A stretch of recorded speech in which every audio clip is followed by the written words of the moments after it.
Talk with Angry Soccer Mom and Anastasia. Hi, Anastasia. Salutations. Great to have you.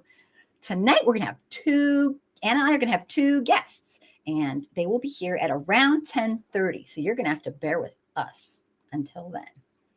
So what's going on, Anastasia? How have you been? I have been great, as you can see. I can. Sister has It's her. on. It's off. Whoa. I Can I didn't see have to get a cast or anything. Is there a little mark right there? Uh-huh. That's like, wow. That's it. That's all that happened. Right? And I just have a splint that I could take off at night. But other than that, they said no surgery. They said no, I didn't have to have anything done. Oh, I'm so glad. Yeah, so was I. So was I. How does it feel? Does it feel okay? It hurts sometimes. It hurts sometimes, but it is what it is. I punched somebody in the back of the head and didn't use any of my boxing training. Exactly.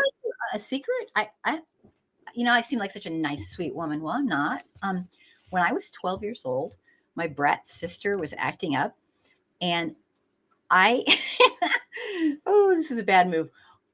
I went over to my mom and I said, can I spank her? And my mom said yes. And I'm not really sure why she said yes.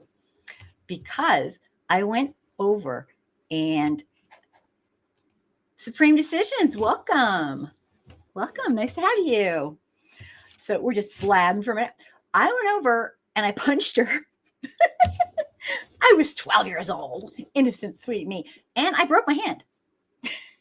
And my parents. That was Jesus. That's all it was. Karma. That's what you got. You chose violence. Yeah. You chose violence. Oh, so. Guess what happened? I even asked. Isn't that funny? I asked. And so my parents didn't look at it for a month. And the freaking bone was like sticking. I'm not trying to like one-ups you here with the broken. It was like sticking. I played piano. It was killing me. But I was so mortified that that's how I did it. I didn't really say much. So they had to snap it back. It was really gross. But I've never hit again. That's crazy. But, seeing that you bought it up and everything like that. Yeah. Hey, Rashawn. Long story. So what's been going on with you? I know you have some. Oh, Rashawn, hello. Thanks for being here. You got a little crazy news today? I do. Today. It's amazing news. It really is amazing news. But yeah, I do have some news. So as far as as far as I knew, I was the only child. So about a month ago, I did a 23andMe. And I'm suspicious of 23andMe's. That's how they get you. That's how the man gets you. So I was like, I am not doing that. So my new husband convinced me, because I got married too on the 6th of April. Oh, you guys got, I didn't know that. I'm the last to know. I got married. Know about that. Yes, we got married. So it's been a busy April. To Dennis, I'm assuming? Of course. Oh, I love him. Congratulations. Thank you. You guys are perfect for each other. Yeah, Hey, T. Hi, Robin. Hey, T. What's up, Dave? So tell us what you... So I got married. So then I did the ancestry. We call each other that. We was just shacking up. We was shacking up and I was being a floozy. Right. So we got married, and it was we didn't have a ceremony or anything like that. It was basically for the paperwork, military and stuff like that. We both had big weddings. My first wedding, I had 180 people, white dress, all kinds of stuff like that. And you see how that one went. So he was like, we breaking generational curses. We're just going to sign the paperwork and just love up on each other. So I'm thrilled for you. She's married. I'm married. Welcome to the show. So tell us your news. So as I was saying, I did the ancestry about a month ago, and they told me, of course, I'm black, y'all, and I'm black, y'all, and I'm, So my family is from West Africa, of course, because we all know with the diaspora, most of the enslaved people came from West Africa. Mhm. Nigeria and Cameroon. I have 8.6 European. We know how that got in there. And I have Caribbean. So I already knew some of this stuff because I knew who my dad is, and I knew he was from the Virgin Islands. So, a little bit later on, I get this thing and this notification that says, you have a half brother. What? Half brother? I would freak. That's so cool. Oh, I have a half brother. He's amazing. I'm not going to say his name because, he may not want his business out in the street like that. But as we were talking, he said, did you meet our sister? You're like, what? What? Sister? Dang. So I have a half brother and a half sister, but I don't I'm just saying that, but I have a brother and a sister. So I'm a big sister now. So Is that? what's the other crazy thing about it? My sister lives an hour and a half away from me. Yes. Yes. That is amazing. So Yes. there's a whole new, she's married to her sweet love, and now she's got a whole damn family. I'm married now. I know, I saw your pictures. I saw them. They're really cute. They're beautiful people. I mean, I like all your poses and stuff. That was way cool. Right, So right. She's got a little addition to the family. And I finally locked her down. You heard that? The old ball and chain, huh? Yeah, that's he's the ball and chain. Let me tell you something. I know about these men. As soon as I was free to get married, he said, yeah, we're gonna get this marriage license, right? Because I was gonna be a floozy for a little bit while longer and test the waters, maybe, have a couple of salad days. Check out a couple other guys. Just kidding. Maybe. But he was like, Well, I love him. He's wonderful. He is wonderful. He is very wonderful. And so congratulations. Thank you. I thank you. So along with a sister and a brother, right? I have 3 nieces and a nephew. Very cool. And I'm going to tell you the crazy part about it. Last week, my oldest twin, Gabby, she was like, Mom, we don't have any uncles or aunts that's close to us. And, because we're used to living next to our family, right? Yeah. Mm-hmm. And now she has a whole new tribe now. Watch what you wish for. Now she's got a whole family. That's wonderful. Exactly. Are they excited? Are they excited? I am so excited because at the end of the day, I always thought that I was the only child. Right. And so I had my cousins. My cousins were my brother. I mean, they're still my brother and sister. So nothing has changed. Right. Nothing has changed. And I think it was Talanda that said ancestry would open up a can of worms. I mean, you got dudes out here having kids like they opening up McDonald's franchises. This is what's gonna happen. You know what I'm saying? And the other part about it is that we actually lived like in a 5-block area. So that means that we could have known, just didn't know each other.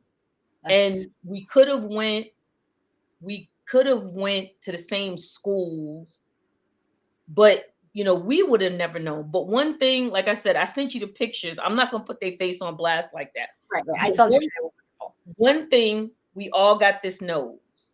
As soon as I seen both of them, I was like, yep, nose. Because I knew that I did not have my mother's nose.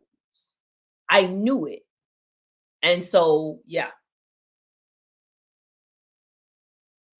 Is everything okay? I can't hear you. Can you hear me now? Yeah. Okay. So that's so cool. So now that's nice.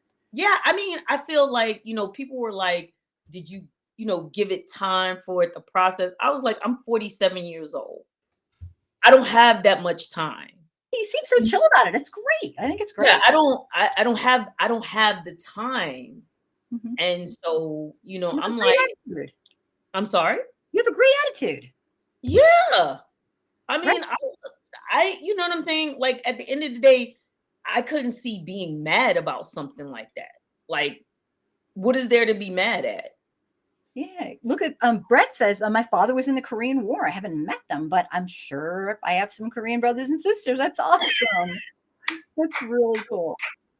Yes. Oh, And like my brother doesn't have any children, but my sister has children, and they're varying in ages.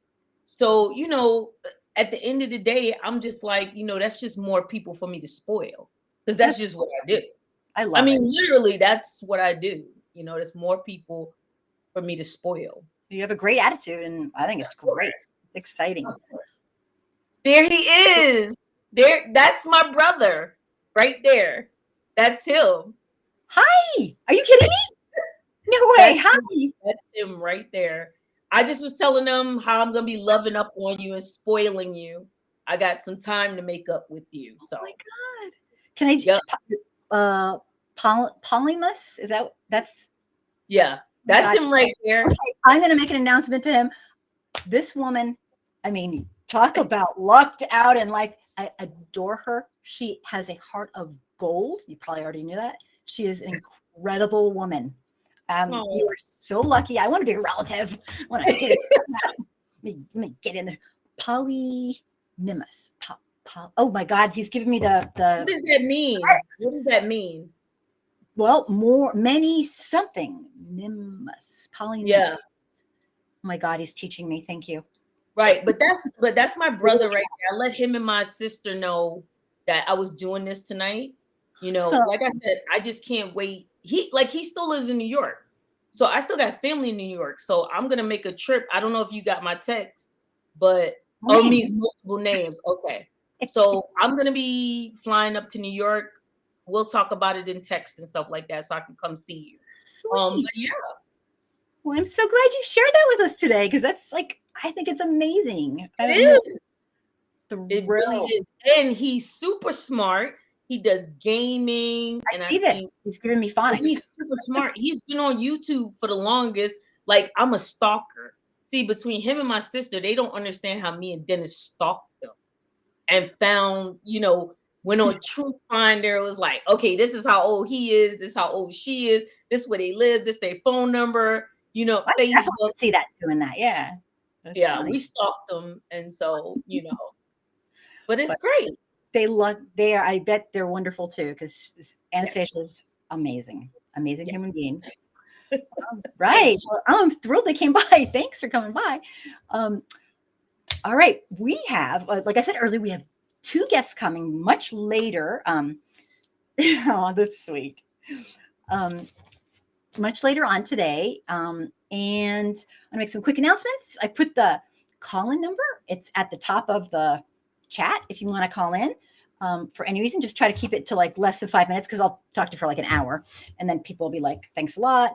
I put a little URL for people who are kind enough to send me breaking news because I cannot keep up. And today, around 10 or 10:30, we're going to have two special guests coming on. We're going to talk about an ongoing criminal case out of Mississippi. And I'll just really briefly tell you what it is. On January 24th, 2022, not that long ago, DeMontario he's a young man. He was delivering packages for his FedEx job, and he's just doing his job. And a white father and son gunned down his vehicle and chased him out of the area. Really terrifying. The bullets missed DeMontario, thank God. I don't know how they did it. It was like 5 of them, maybe. And they'll tell us more later on. But the police have been incredibly neglectful, obnoxiously neglectful, in my kind of obnoxious opinion. I just, it's like so classic, you know the routine, classic racism in every way. And his employers weren't so great either to start. And, anyway, so before they get here, we thought this would be a lovely time. Today's kind of a somber show for us. we just got news about, I mean, we talk a lot about baby Lamello here on our show. We really have. And sad to say, what T says, yeah, FedEx. Yep, T, it was FedEx. Yeah. And boy, they're giving him the runaround. I watched a long version that Anastasia showed me, and I had never seen it before.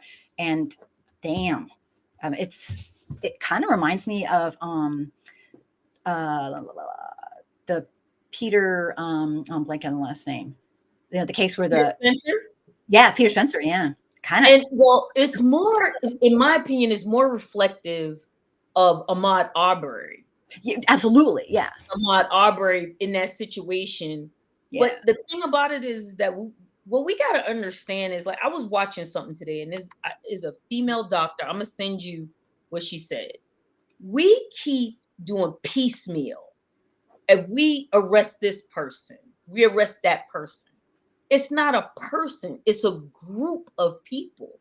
And if we don't concentrate on the group think and the mob mentality, we're going to keep having to chase these, people as they don't suppress us as individuals.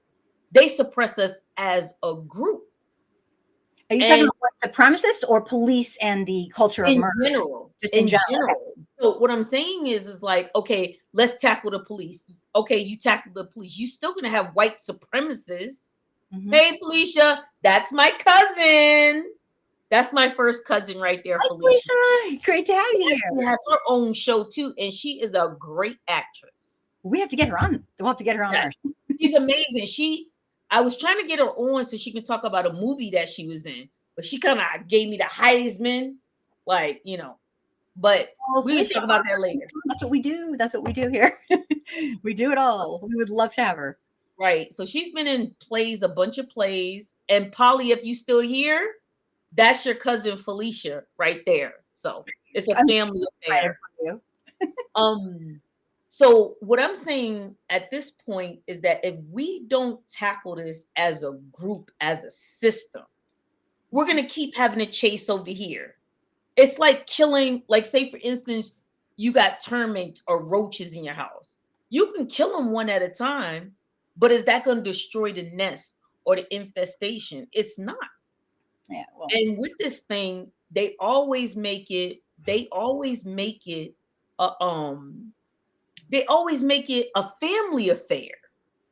You know what I'm saying? This case, I don't know if a lot of people are aware that this case with the young man, it was a white father and son, not an adult son, who went after him. It was the same thing. Ahmaud Arbery was like, oh my God. But the way the police dicked him, you know what? That's right. They dicked him around too. Sorry, I'm not supposed to say that. The way the police were just so incredibly racist and rude. It's I'll let them tell the story. But anyway, yeah, I could just go on and on. But sweet. So today, before they come on, you're so cute. Thank you, Felicia. We are going to talk about some of the cases that have come up. It's easy for people to say, oh, this is one case, but they all have something in common, and it's our culture of white supremacy. And if you're new to this subject matter, you need to understand this is prevalent in every single area of life, every single area. And I mean, if I had to, Mahako, welcome, yay. If I had to pick, I don't know, what would you say? One area where it's absolutely the most prevalent, obnoxious, I'd say the justice system. From at every turn, it's incredibly, I mean, it's everywhere, but this is just crazy talk. It's crazy talk from I want to get started. So we're going to talk about some cases, and all but one of them has to do with asphyxiation by police. So I want to just really briefly bore everybody, as you'll see, like the numbers go down to down. But this is really important. The prone position. I want to talk about that for a minute for people who don't know. First of all, the prone position by police increases the risk of death tremendously. And this is how George Floyd was essentially murdered. But in 1995, the International Chief of Police and the U.S. Department of Justice, that would be ours, warned, and I saw the paperwork, warned law enforcement officials that when you keep people in restraints in a prone position, it increases their death by asphyxiation. The report urged, the wording is really troubling to me. Urged police is what they're saying. As soon as the suspect is handcuffed, turn him over or her over. Well, the report said if a person must be kept in the prone position, now, for very long, they should be very carefully monitored. And once somebody applies weight to the back of that person, the risk increases. It's not rocket science. The more weight, the more risk. That's when you obstruct the ability to inhale. But despite all these warnings, it's been decades, 3 decades almost. Many police officers continue to use this deadly technique. They don't see Black folks as human. And I'll tell you, you think, oh, well, it's everybody. No, actually, it's not. It's not. According to MCIR News, which is out of Mississippi, it's MississippiCIR.org. In Minneapolis alone, there was a study done, and police officers use knee to neck restraints 428 times. That's 14% of them losing consciousness between 2012 and when George Floyd was murdered. And that's according to the CNN analyst. So, I mean, nearly 2/3 of those neck restraints were on Black people. So I beg to differ. It is absolutely used on Black people. We know why. We know why. And only 1/4 on the white victims. And it shouldn't be used on anybody. I mean, I agree. So just to let everybody know, right? Putting somebody in the prone is putting them on their stomach. And let's think about, if you're on your stomach, what can you not do? No chest compression and your diaphragm. So if you're putting weight on them, their diaphragm can't move up and down, and there's no chest compression. Okay, so that's where the problem comes into it. Like everybody knows, I was in the military for 24 years. We were never trained to put combatants, that means somebody that just was trying to kill us, on their stomachs. Never, because they could die. And the other thing I was going to say to you, Angry Soccer Mom, is they tried to make it seem like this one is an anomaly with George Floyd. And it's not an anomaly. We just don't hear about it. And the other thing about it is because George Floyd took too long to die, and it was on tape. Yep. And, some of these are on tape, but, oh, Leslie, welcome. Oh, I'm so happy. So many people are coming by to say hello. You guys, this stuff's just out of control. We're going to just talk about a few cases, and then hopefully in about an hour, we will have some guests come on to talk live. I wrote to Mahako telling him, and anyone who just came in, Demontario Gibson is the young Black man, 23. Was he 23 at the time? 24. Yes. He most recently he's a FedEx delivery person doing his job, and a pair of just absolute white supremacists went after him. Supreme decisions, Minnesota police allow it. Yeah, it's horrific. 1 minute and 30 seconds. Tell us more. You might need to call in. The thing about it is that best practices, you should never do that. This is the thing. This is the thing. Now let's break it down for just a minute. There's more white people in the United States, correct? Newer, so yes. By sheer numbers, there's going to be more white people killed by the police. And there are. Mm-hmm. Now, if we're counting per capita, because I know these white supremacists, I call them 500s. And you're probably going to ask me why I call them 500s. 500 years of oppression. So if you ever hear me say 500s, I'm talking about white people. So, lingo. Gotcha. So the thing about it is, with these 500s, they don't understand what's going on, sis. That is my sister. No way! Your sister's here too. Oh my God. She's here too. Welcome. I saw your pictures. You're beautiful. Oh my God. You seen the nose? Both of them have the nose. You guys are all So- beautiful. I didn't, you know. Thank you. So the issue being per capita, Black people, specifically Black men, are 3 to 4 times to be killed by the cops. Absolutely. And the fact of the matter is that, like you said earlier, they don't see us as human. So when you get to a point where this is not something new, you know what I'm saying? This is not something new. This is what we do. This is what we do. We allow, God, don't even get me started. We allow for, I just did a video on this. I actually kind of want to show the video in a weird way because it was just all about this. It's just all about this. Do I dare do that? Is that terrible? You to me showed a video. Yeah, I just did a video on police. Which video? The thing about it is that I want you to go through the cases. Yeah. Okay. And the sad thing about the cases is the cases were in Mississippi when I was there. Yep. It's completely ridiculous. This is not the thing about it. A lot of people think that these are abstract things that happen in a vacuum. If this person would have just did that, my nose were coming out. This is what we do. If this person would have just did that, if this person would have just complied, if this person would have, as we know from George Floyd all the way to Elijah McCain, it does not matter how sensitive and gentle you are. It does not matter how nice you are. It does not matter. No. It doesn't matter. And the fact of the matter is, just like everybody, I'm pretty sure y'all know that the police originated from slave traders and fugitive slave catchers, period. And you cannot get good fruit from a rotten tree. You can't reform a rotten tree. So at this point in time, especially with the Lamello case, they always talking about public safety. I felt safer in Iraq, in Afghanistan than I did here. Yeah, I believe it. That's a period. I believe it. Well, check out, if we have time, I'll show the video later because it's exactly on this topic about police and it tells the whole spiel.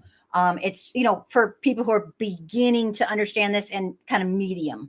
But I'll tell you, it's a rant, so it's not exactly a friendly video, but we're going to start with the Robert and Debbie Loggins case. This is, George Floyd wasn't the only one to die with an officer kneeling on him.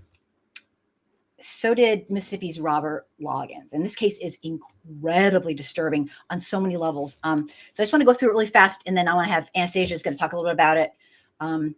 Just for people who, just to recall, because there's just so many. There's no bad apple. It's the whole freaking orchard. Okay.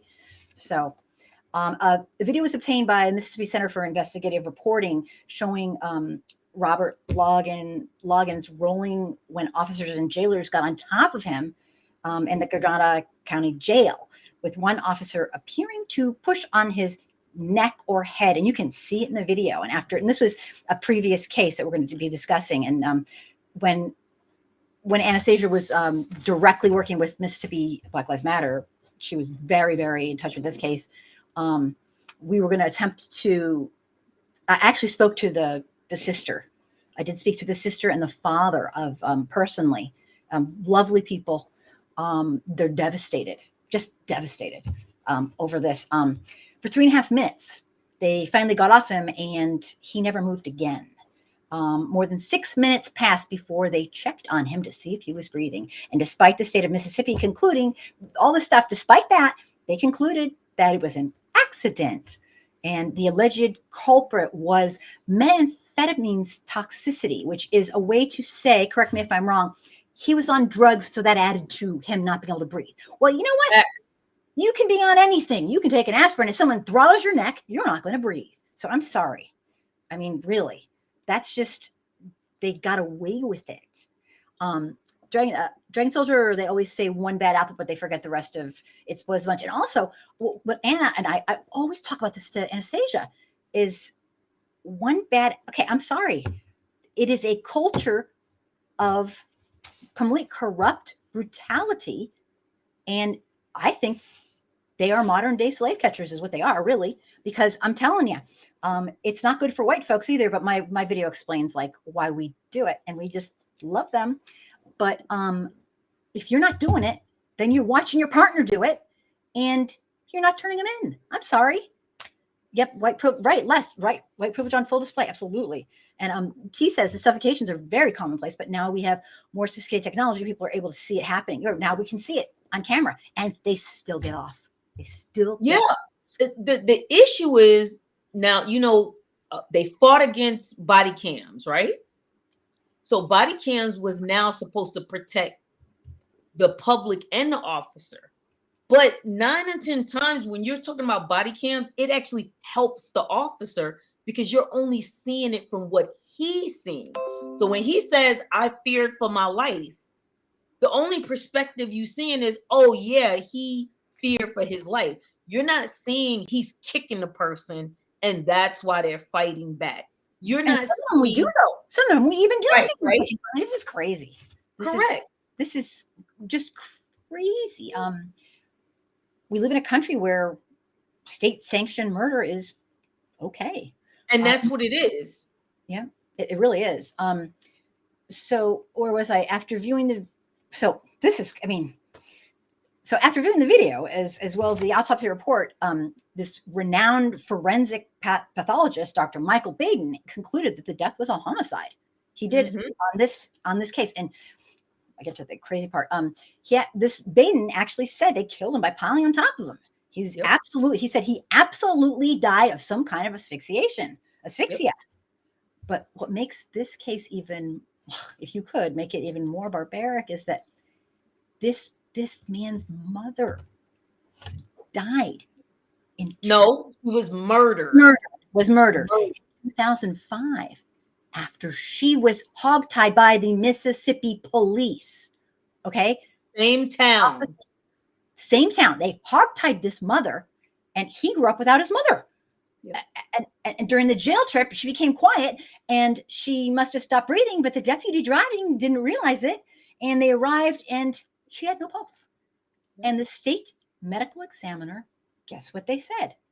Both Robert's and Debbie's death were accidents. And I call bullshit, you racist little piece of, you know what? No. Sorry, no. I don't care. I'm so over this personally. Like, this is sick. It's an accident. Well, yeah, I throttle someone till they can't breathe. That's not an accident. Anyway. So, do you want to make any comments? Anybody? Just to let y'all know, I've talked to Robert Loggins' father and I talked to his sister. Yeah. I didn't even know about Debbie until I talked to Robert Loggins' father.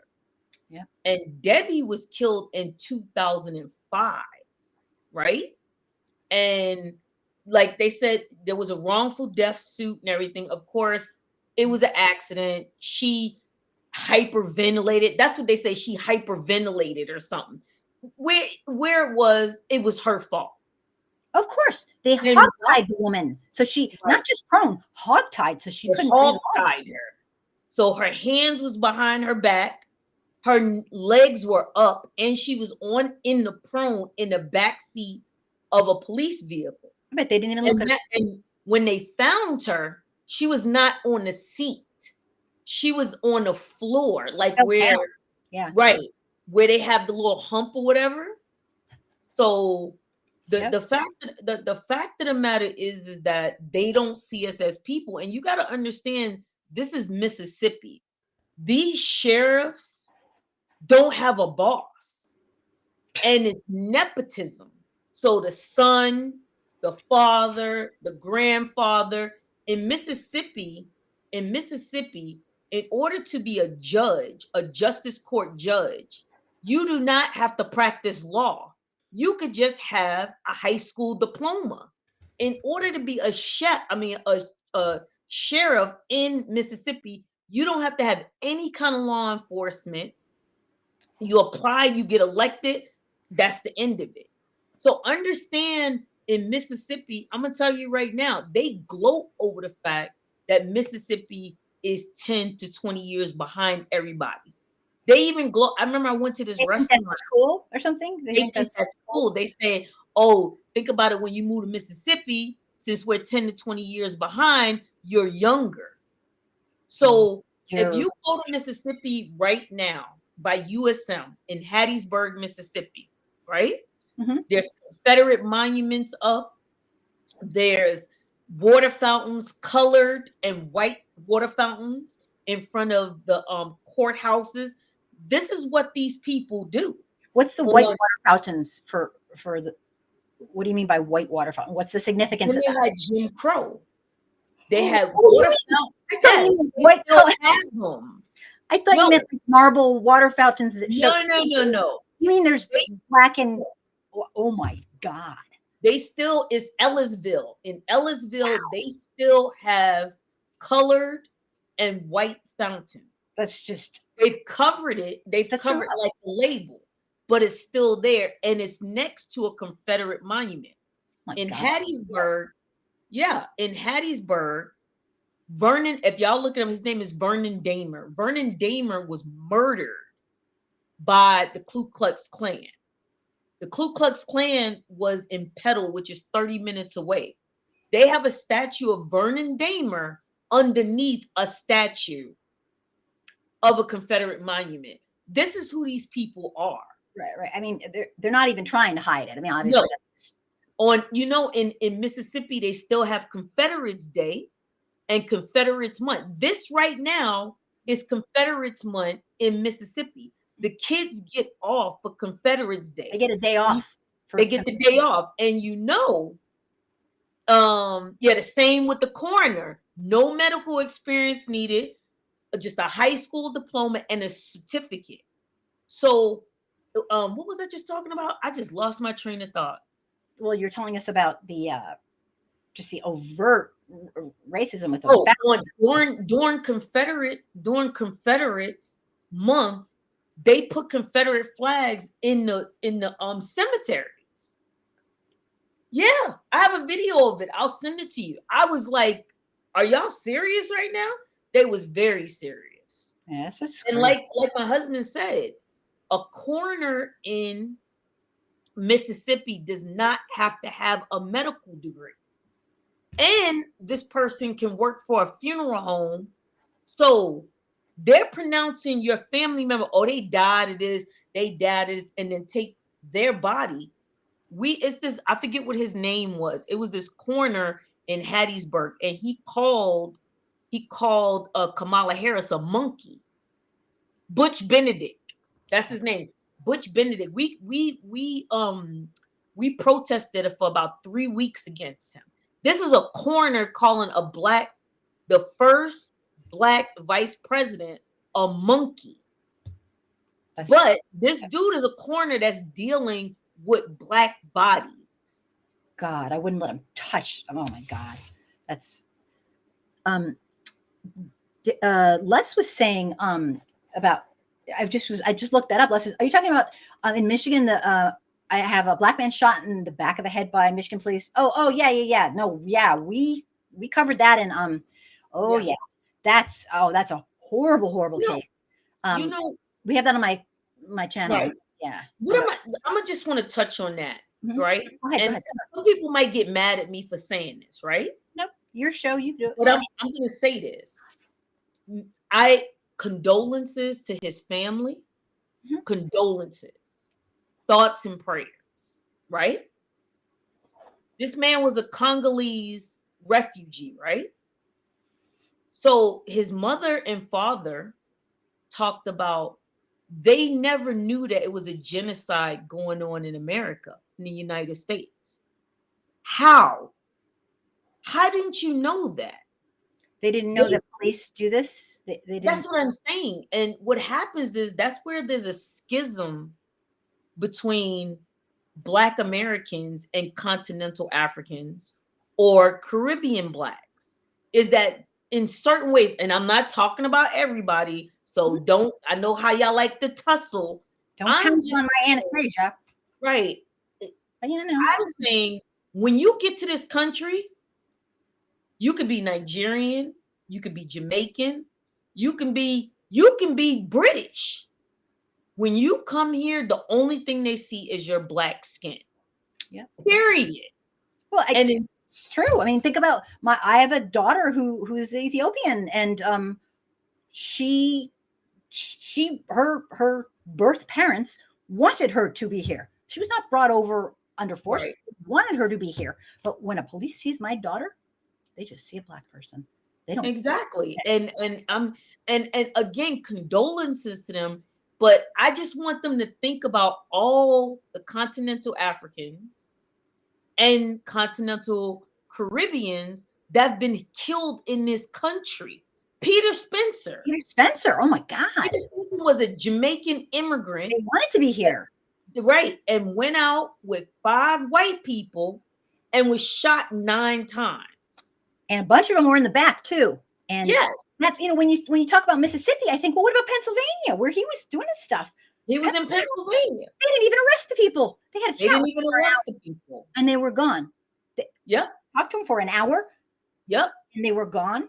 And I replayed that video of when we interviewed him, the brother, and they treated the family like a piece of crap. I mean, it was just these people. I mean, we all know that the Klan doesn't just burn crosses on the lawn anymore. There are judges, our lawyers, our police, our teachers. Exactly. The reason I think KRS-One said this. He said, you know why they wore hoods? So you wouldn't know that was your doctor. Mm-hmm. You wouldn't know that was the grocery store clerk. Absolutely. So they can continue to do what they do. But what needs to happen is, and I know we've been talking about this, Dr. John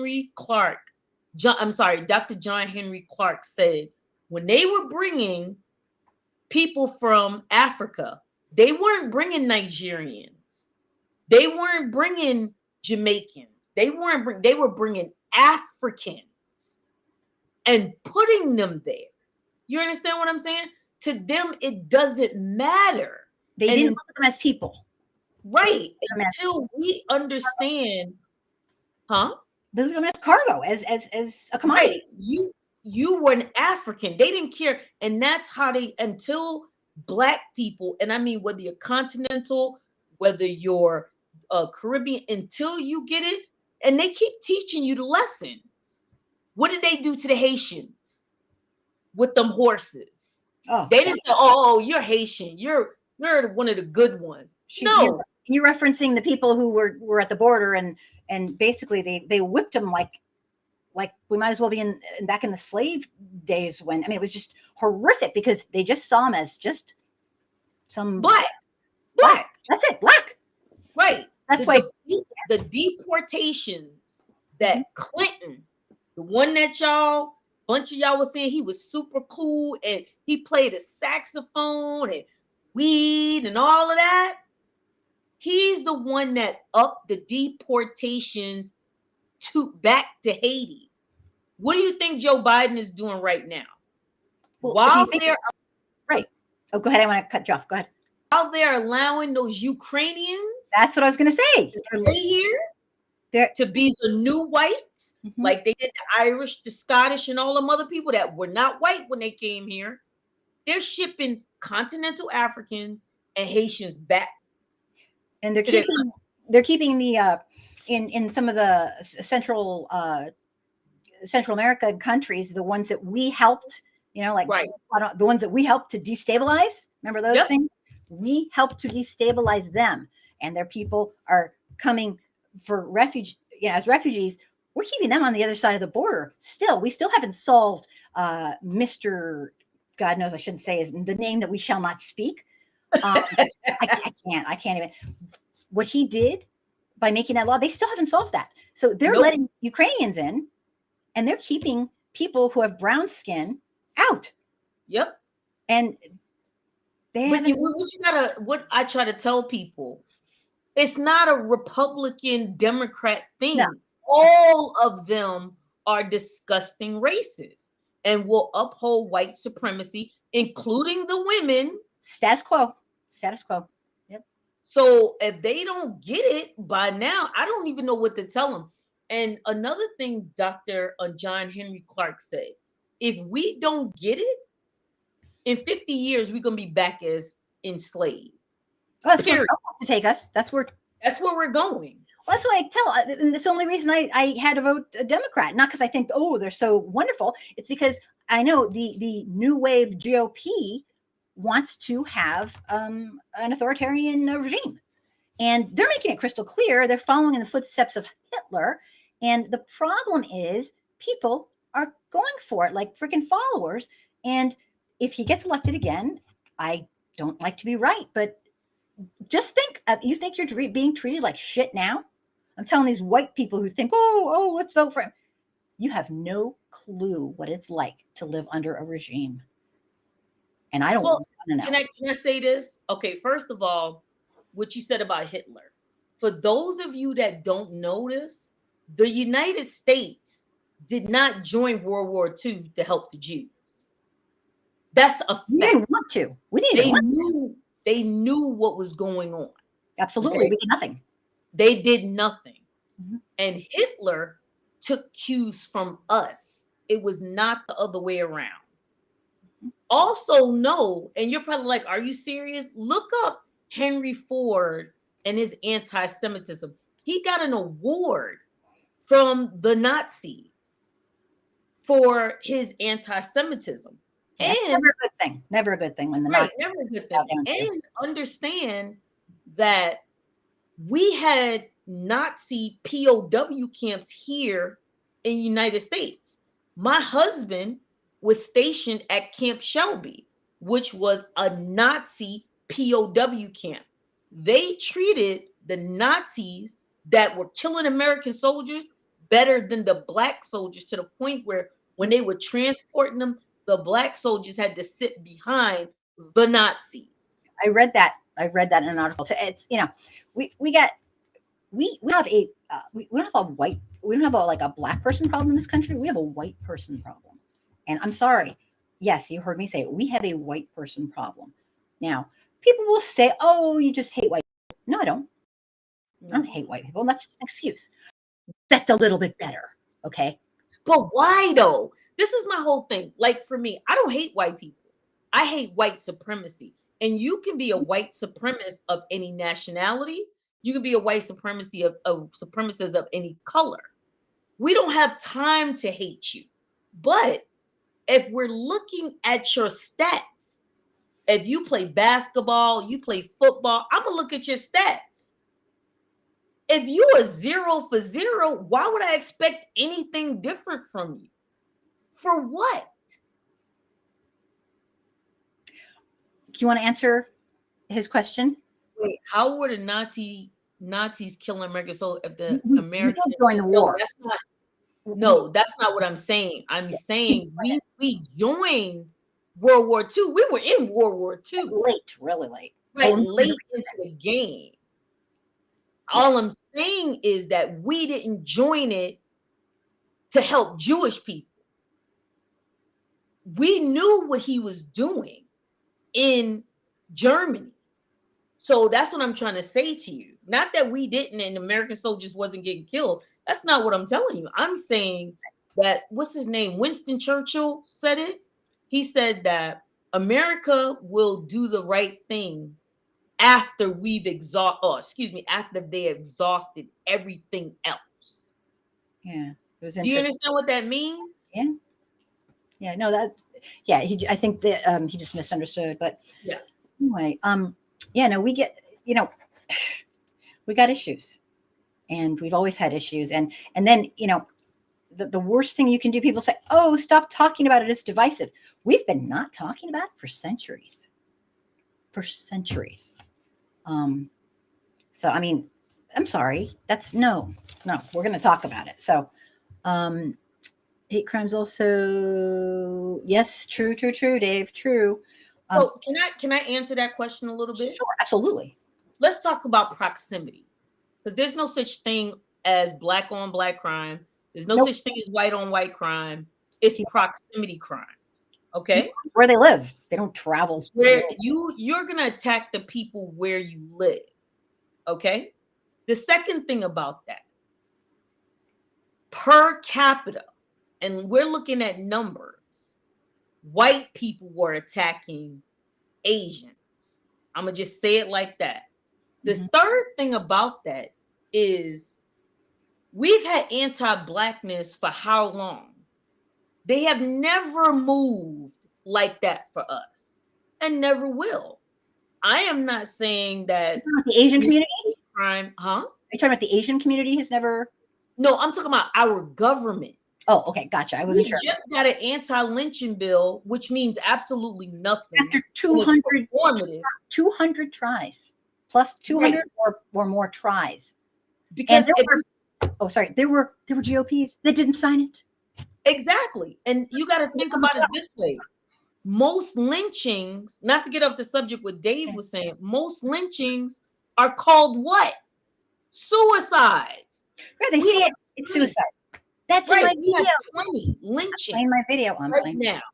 20 lynchings right now that these people went to the center of the city in front of city hall or courtroom, tied their hands behind their backs, beat their own face up, and then hung themselves. You know what my husband says to me? Yeah, did they shoot themselves on the head 7 times also?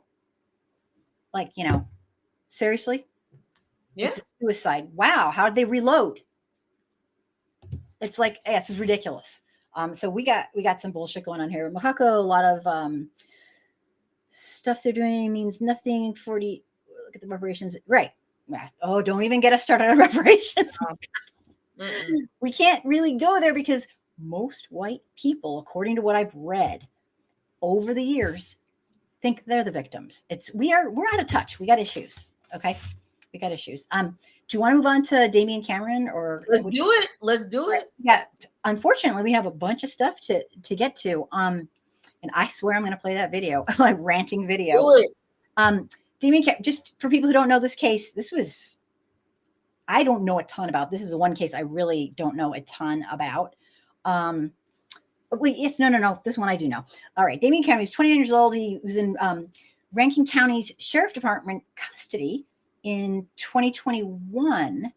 And his mother told insiders that the deputy chased him around the house, tased him twice, and he fell and on his back and for more than 15 minutes while he was complaining he couldn't breathe. And police said at the time they were called for this report of burglary, but the mom said he didn't do the burglary, and Damian Cameron died after his family said that the Rankin County Sheriff's Department knelt on his back for over 15 minutes. And an incident report viewed by Insider says that Cameron collapsed while running from police, but then the initial press release was not that. Something's not right about this case. It was reported 2 different ways. Very sketchy. It's a cover up. Do you want to speak to this at all, or it's? They killed him. They killed him in front of his elderly grandmother and his grandfather. And then the cop that killed him started crying, talking about, why did this have to happen to me? Like it's all about them? Yes. So we're, as Black Lives Matter Mississippi, we're in touch with his family as well. So a lot of times with these things, the cops are made to look like the victims. Like, remember Betty Shelby, the one, I think she killed Walter Scott on the side of the road, and her husband was in a helicopter and said, he looks like a bad dude. Remember that? Vaguely. I'm just like. Right. The thing about it is her job was to help cops get over murdering citizens. You mean she was like a therapist for them? Yes. I have a newsflash for that. How about stop murdering citizens? And you won't need therapy. I mean, right. I'm sorry. Is that too obvious? Is that, am I speaking obvious? You guys, I was a teacher for a number of years, and I know it's not the same. And my kids did not bring weapons to school, but we had some really, really big kids who were really, really wild. Okay. And we were taught how to handle them. All right. And I'm so sorry. I've never suffocated a child. I've never, I just, there are ways somehow, in some way, when the police are dealing with a white person, they just don't seem to murder them as much. Go figure. So there's a way. There is a way. We know there's a way. I don't think they should be murdering anybody. And I'm not to say that being a police isn't a hard job, but it's the culture, we have to dismantle it. And this is the culture we've allowed. It's slave patrol, Roman numeral 2 or 3 or 4. It's what's changed. The corruption is right there. The blue line, the blue wall. We all know about it. It's a secret that's right out there. Yet we're kind of okay with it, you know? I mean, the thing about it is this. I want to focus right now what Dragon Soldier said. Okay, sure. He said, also, racism comes in tiers when it only affects the lowest tiers, Black people, poor people. I'm not saying Black people are poor. All Black people are poor. I'm saying Black people, it hits classism, poor people. Mm-hmm. Like Dave was talking about poor whites, right? Absolutely. And so he said, when it's hitting the lowest tier, nobody cares. Now, when it moves up the tiers, because now we got the model minority, which are Asians, now we are supposed to jump to help you. That's not my fight, bro. There's because a lot of issues with the Asian community and that's not my fight, because when y'all was beating up Black women and killing Black children in your stores, what was the rest of the Asian community doing? Ike Gurley was shot by Asian cop. You know what the response from the Asian community was? Well, white cops do it all the time. Dave, I'm from New York. So that's how I know that. White cops get away with it all the time. And the only reason why you're persecuting him is because he's not white. The institution, the entire institution is a corrupt institution. I actually have a video on my channel of this poor, not poor, but I feel bad for him. He went into policing thinking, that he was going to actually, he left. He was like, I can't. And the story he tells, he didn't know. He just didn't know. He was sheltered like I was sheltered. He didn't know about it. And he went in, he went in to help people. And he didn't last a day because he's like, I'm not doing these things that they're telling me to do. I won't do it. His dreams were shattered. But yeah, I am. The thing about it is, what's the name of that guy that he was a cop? He was a Black cop and he killed himself. Like that was a couple of years ago. Are you talking? Yes. I know exactly. I'll look up his name while we're talking, but he was a Black cop.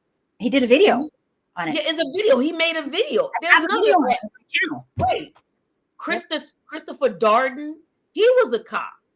And then he had a manifesto and was like, yo, this is what I have to deal with. Even I'm a cop. And I'm getting hit with racism. And the cops and some of them, I don't feel sorry for them. But I do feel sorry for some of them because you getting it from both sides. We don't trust you because you're a cop. But they don't trust you. So you have to choose your master at this point in time. Yeah, I mean, it's just it's a horrible, it's a horrible institution. I feel sick for these, of course there are some good police, absolutely, but yeah, the problem is it's an institutional problem. Supremacy, Christopher Donner killed several cops. That's him. Illegal activities. That's him. Yeah, things get crazy. Let me see. We have a couple more cases to go over. Let's do it. All right. And then I'm going to play that video if it kills me because it's all on the topic. Okay. Jonathan Sanders. This guy. Yeah. Oh, yeah. A Clark County grand jury declined to indict white Stonewall police officer Kevin Harrington for the death of this African-American man named Jonathan Sanders. That was 2015. This is a strange, every one of them is strange to me, but this one, the guy was exercising his horses and he had a verbal exchange with the police, and there was a witness that said that there was a racial slur used, and he actually, this fellow that was witnessing it said, he said he's going to get you. Well, the next time he saw him, well, we got him all right. He's dead. They had a struggle, and Harrington applied a chokehold, and Sanders is dead. The grand jury reports that Sanders' death was caused by manual asphyxiation associated with acute cocaine toxicity. Have we heard this before? Yes, you throttle someone and they're on drugs, they will die, okay? They will die from being throttled, okay? But they blame it on the drugs. So it's a very convenient way to let people off.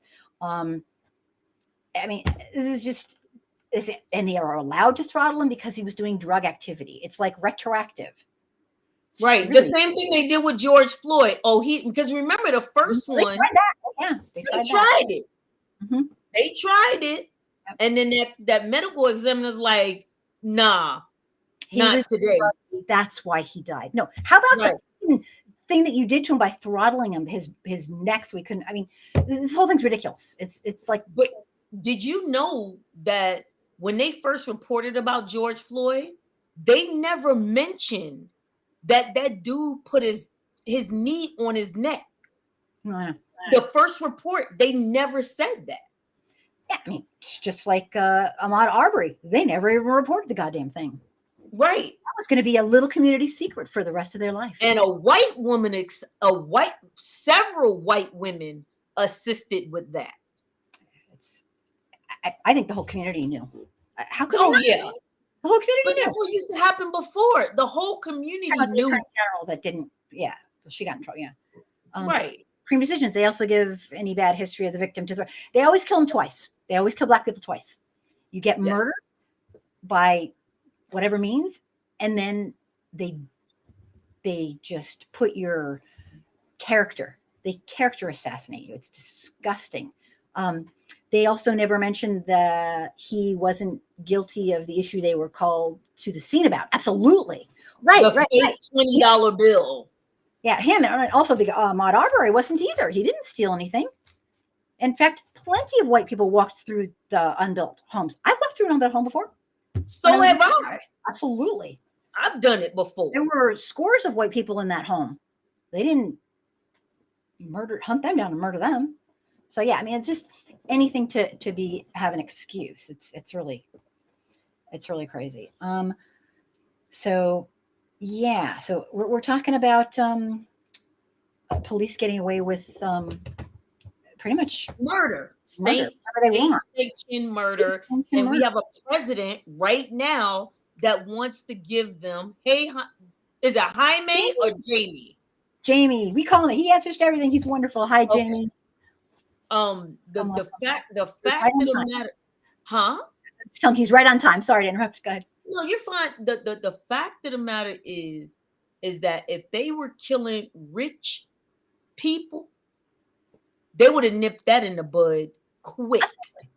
Absolutely. If they would have been killing rich white people, or it would have already been done. It would have been a wrap. So at the end of the day, of course, I know it hits race, but it also hits class. Absolutely. Because just for everybody to know, when Daniel Schaefer was killed, begging on his knees, white man, no charges. And actually, the cop that shot him said he had PTSD and got paid after he killed this man. The cops that shot Jeremy Martis was 6 years old. And these cops were black. They went to jail. Oh, of course. They went to jail. The what's her name? Justine Diamond. Yeah, the police that Muhammad Noor. He went to jail. A lot of times it comes into race too. If it's a black cop that shoots a white person, they're going to jail. Yeah, absolutely. But if it's a white on white crime, more than likely nothing's going to be that. And we did a show about that. And I listed off all the white people that Black Lives Matter memorialized, but white people didn't. There was just a 17-year-old that was shot by the cop about 6 or 7 months ago. Remember him? He had a broken down car and the cop showed up and shot him. That cop was fired quick, and they hired Benjamin Crump. But if you've seen the people that was there, you can tell you was anti Black Lives Matter until it happened to you. Well, that's just how it kind of goes. And Supreme Decisions, it's classic. He was also deemed mentally incompetent prior to his hiring. Yep. Damn, thank you for that. Yep. And we have him back on here. We're gonna get Richard just back to on. let Supreme Decisions in regards to getting smart officers, they don't want people to be cops that's too smart. That's the thing. That's like in their policies. I mean, I didn't word it as eloquently as they did, but the policy is they don't want cops that are too smart. So that's why you see these people that are just dumb as rocks. Yeah, and for me, I get what you're saying. It's the institution. It's you go into an institution that it's completely acceptable to do things like this. What do you think you're going to get? Yep. Yeah. What do you think you're going to get? So, do you want to go on to Baby Lamello or do the video? Let's do it. The Baby Lamello. Yeah, let's talk about him. Because there's more people in Mississippi that have been murdered. Oh, absolutely. And I'm talking about lynchings. I'm talking about cops running them over with their cop cars.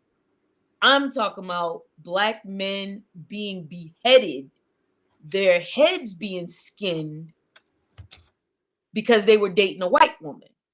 And you're probably saying, Anna, what year are you talking about? I'm talking about 2020, baby. Because when I was a part of Black Lives Matter, the families would send us the pictures of their loved ones. God, I remember the beheading thing. Oh my God. I remember I sent those pictures to you. Yeah. Ooh. Yeah. But go ahead. We can talk about Baby Lamello. Let's talk about Baby Lamello. I'll just do a quick rundown. And we got, interestingly, yesterday, I guess it was yesterday. Yeah. We found out, and it's in the news today. Baby Lamello, the officers that were involved in the tragic death of Baby Lamello, Parker, nearly a year ago, will not be facing any charges. Ooh, surprise, surprise. Related to the shooting, it wouldn't bring Baby Lamello back. He was a 3-month-old baby, like an infant, newborn. According to the Garrison County Grand Jury report that was released on Tuesday. I just put up a video on my YouTube if you want to learn all the details. I just did it like an hour before the show. The infant was caught this is just a lovely way to put it. The infant was caught in a crossfire during a shootout between police and the infant's father, Eric Smith, who died after being shot by law enforcement. Well, you know what? They knew that baby was in the car. They knew that the father was using the baby as a shield. No. That's a lie. Well, That's a lie. He was holding the baby when he put it's the dog because of the dog. Right. I once you go over it, I'm gonna let you know every lie that they told. Yeah, because this is exactly crossfire.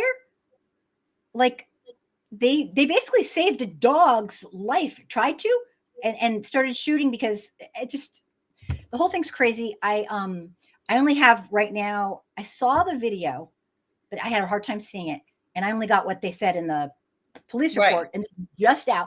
Police knew he had kidnapped the baby, and they said he was using him like this with one hand. That's what all the reports said. I don't know. Clearly, you know more than me, so tell all. Okay, so this is what happened. Okay, we're not gonna make this about Eric Smith because Eric Smith is the father. Oh, that's Sharon. That's DeMontre's mother. Oh, cool. Yeah. Okay, when we bring her on. Yeah, bring her on, and we can talk about it. I'll finish. Okay, yeah. Hi, hey. Sharon. Hello, how y'all doing? How you doing? I'm so glad you're here. Amazing.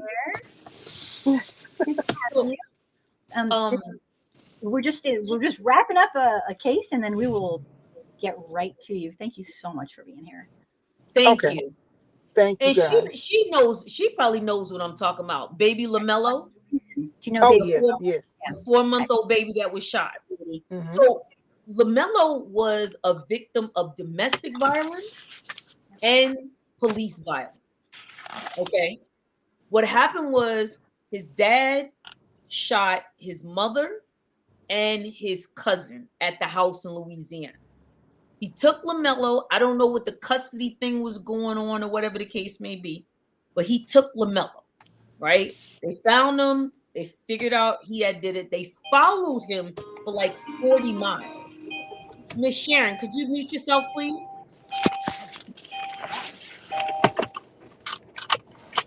Oh, I'm so sorry, y'all. I'm It's all sorry. right. Just mute yourself, babe. No problem.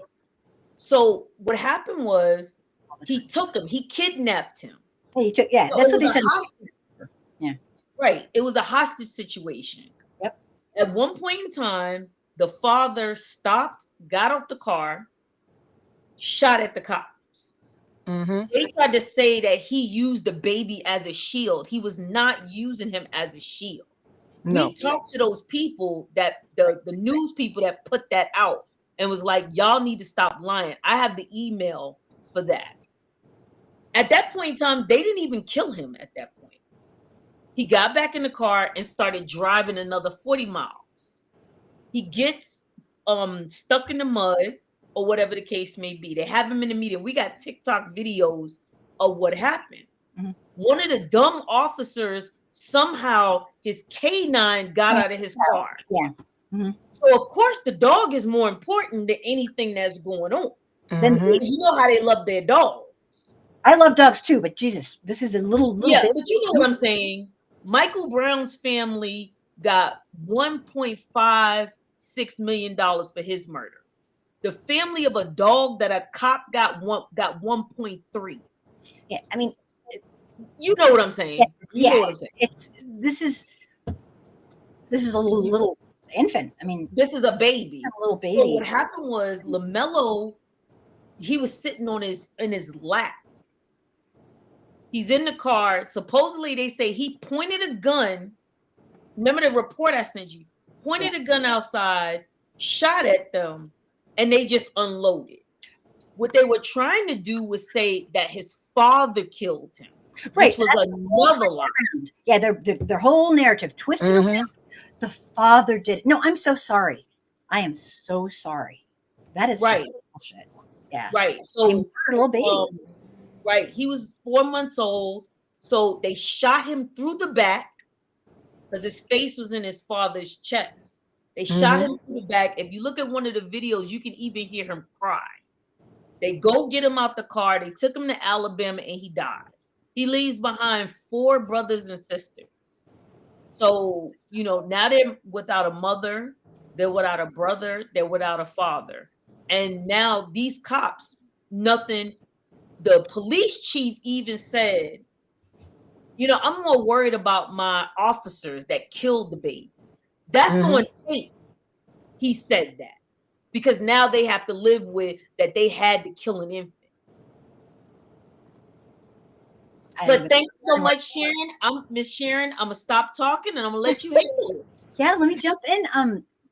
I'm thrilled that you are here. I appreciate it. We've absolutely been watching your son's, case, and I just want to start by saying, first of all, say this is Sharon and DeMonterio's. Am I saying it right? DeMonterio?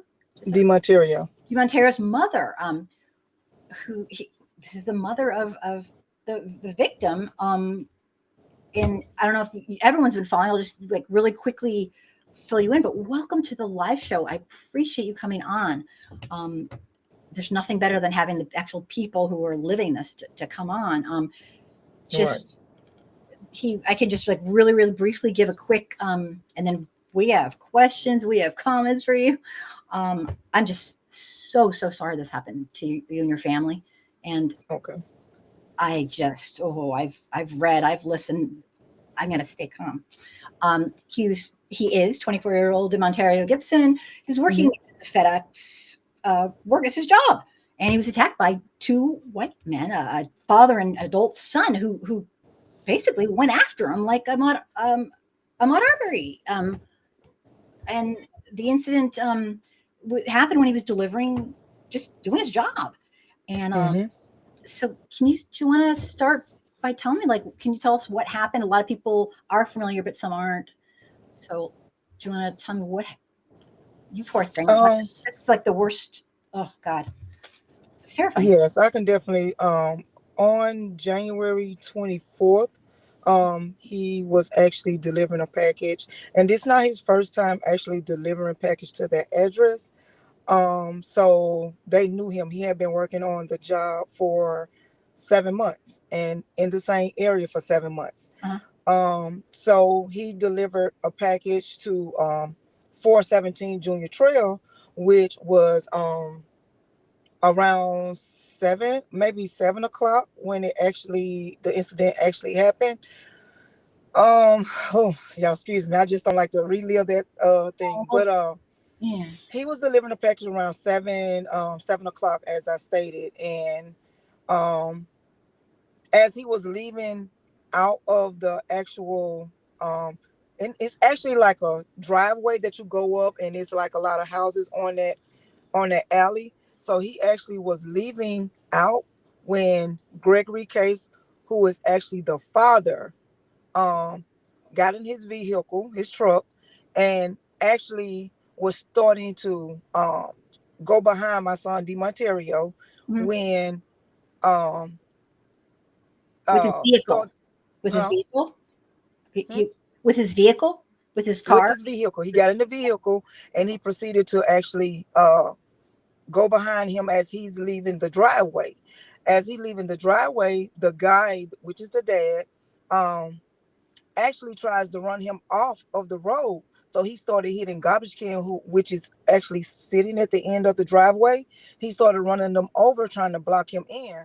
And my son's instinct um, kicked in instantly, knowing that this guy is actually following me. He's not trying to get by me. He's trying to stop me. So Get him. so he actually tried to stop him, but he couldn't. My son, like I said, his instinct kicked in. He proceeds to leave the driveway.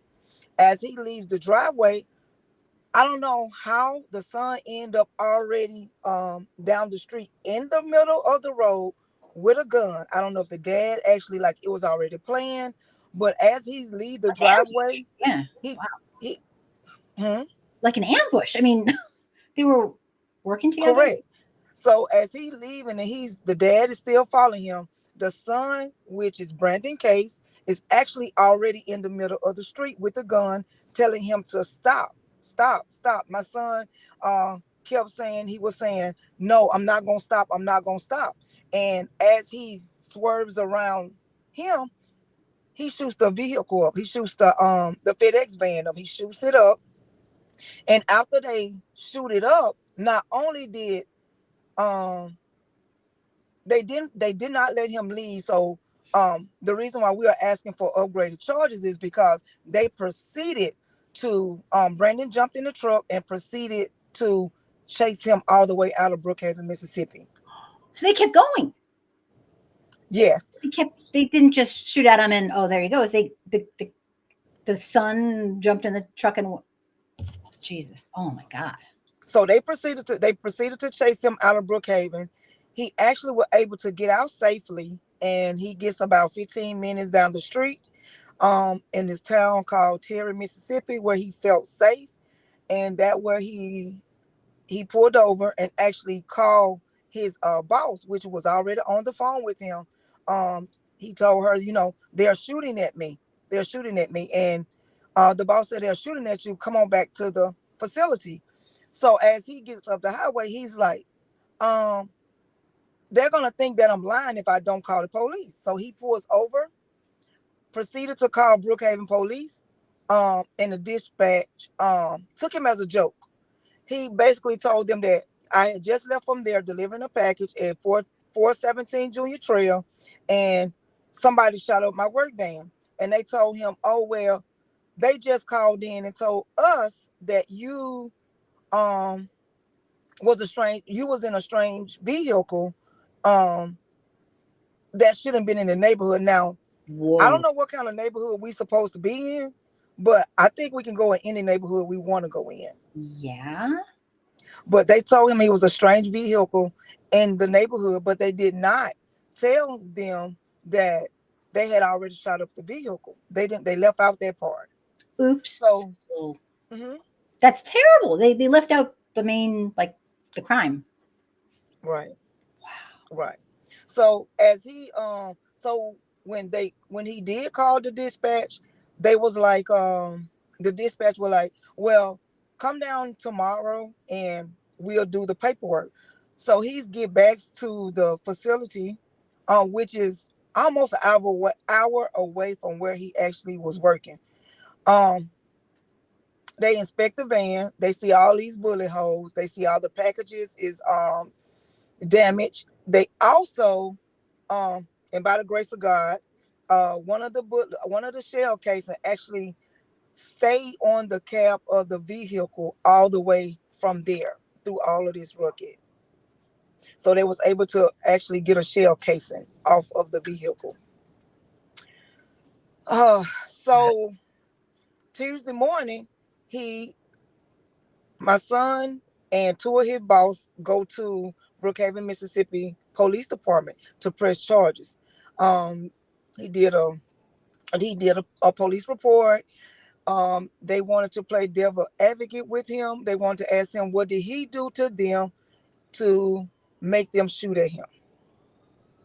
I don't even. That's just beyond obnoxious. How dare they? They make them. Yeah, he's the victim of a crime. Mhm. That's But But we also, oh, so sorry, y'all. I'm downtown. more. I'm sorry, I'm getting off work, and I was just trying to pull over and get it all done. But let me let this Is ambulance somebody claim come. behind you? Okay, no, it's the ambulance. I'm pulled over. I'm not even driving. Oh, I was Um, getting ready to say, please stay on with us if the cops done pulled you over. Oh Don't yeah. get no, that wasn't a cop. That was off. Okay. okay. You're on edge. So when he gets to the police department, the police is we found out that the leading investigator was the guy's cousin. They are cousins. They're relatives. And yes, and we also found out that the assistant chief of police is also his cousin. He has also proceeded to actually step down, so this case won't fall on him, but it will still fall on him. Even if you step down and retire, you're still going to actually be It's charged as well. poison. The well is already poisoned. Did he Yes. recuse himself, or did he for the case, or did he actually step down from the position?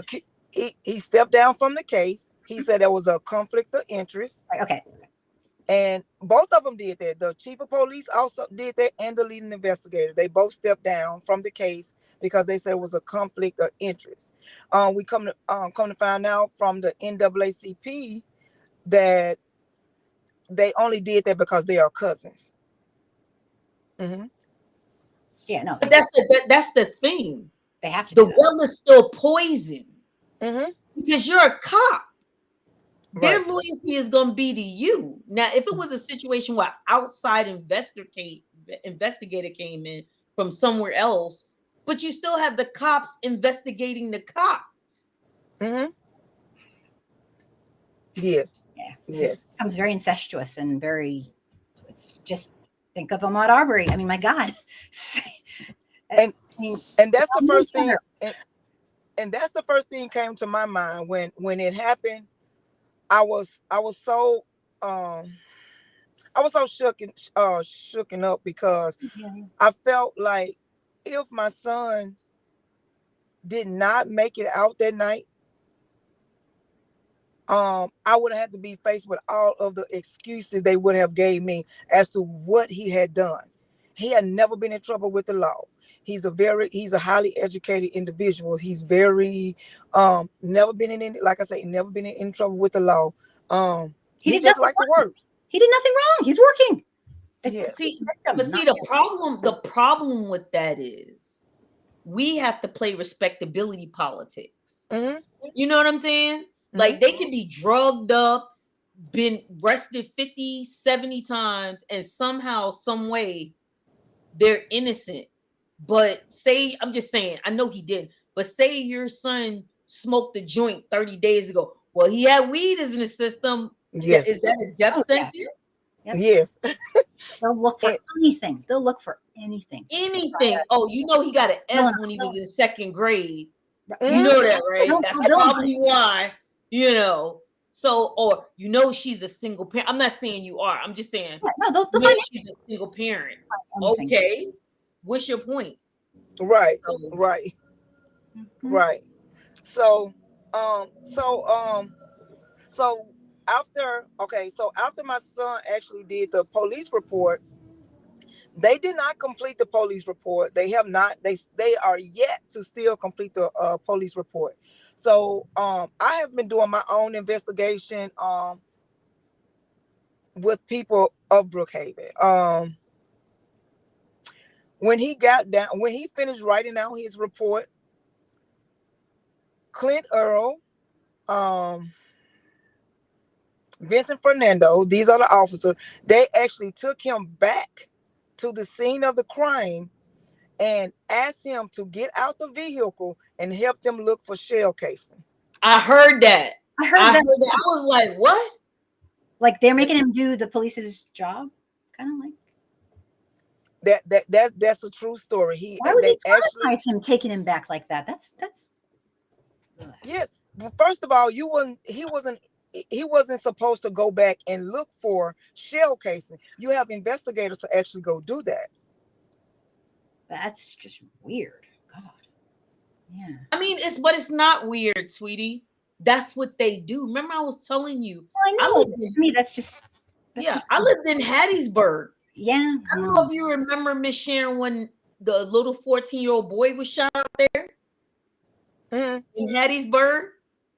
That's what they do out there. Like, it's like you looking at them like, you know, what is your problem? And this is how they do business.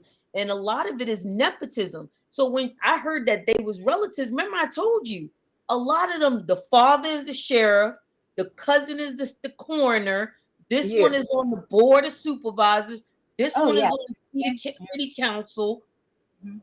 and they work in tandem with each other. Yes. Yes. Sure. I just want to interrupt for a second. Supreme Decision saying that's so they can use that in the chain of custody issues, have evidence that can be challenged.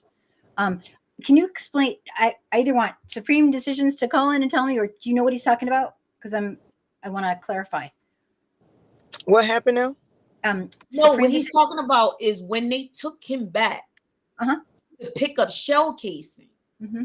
Now you've muddied the waters. Now his fingerprints, the chain of custody. That's what I thought. Right, Okay. the chain of custody. He should have never. Right. They can dispute. Oh, he touched it. That's his. We don't know now. Right. Like, oh, that's something that he had, or he did a what's that juicy small leg. He shot himself. He probably didn't want to go to work. Blah blah blah blah. Yes. So when they like anything to okay, right. Gotcha. Like when we would do investigations in the Army, like say we would do a health and welfare, the person had to stand outside the door. They could not come back in after we went in there. We did what we needed to do. We tagged it, bagged it, took it out. Right? Right. They were not supposed to bring him. And I ain't never even been a cop.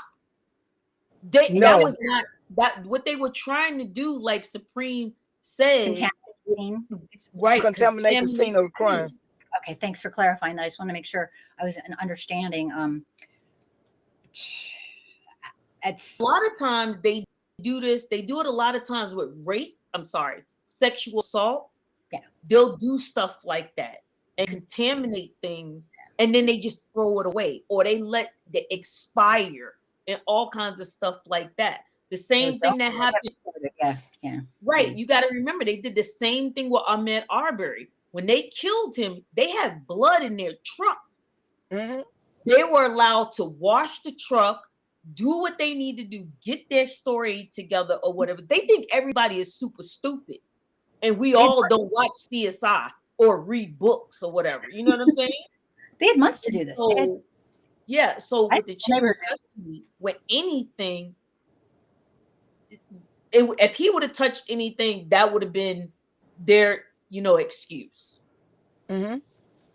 Yeah. So after even after they took him back to the scene of crime, and he's like I say, he's very, very smart. So he's not going to do things that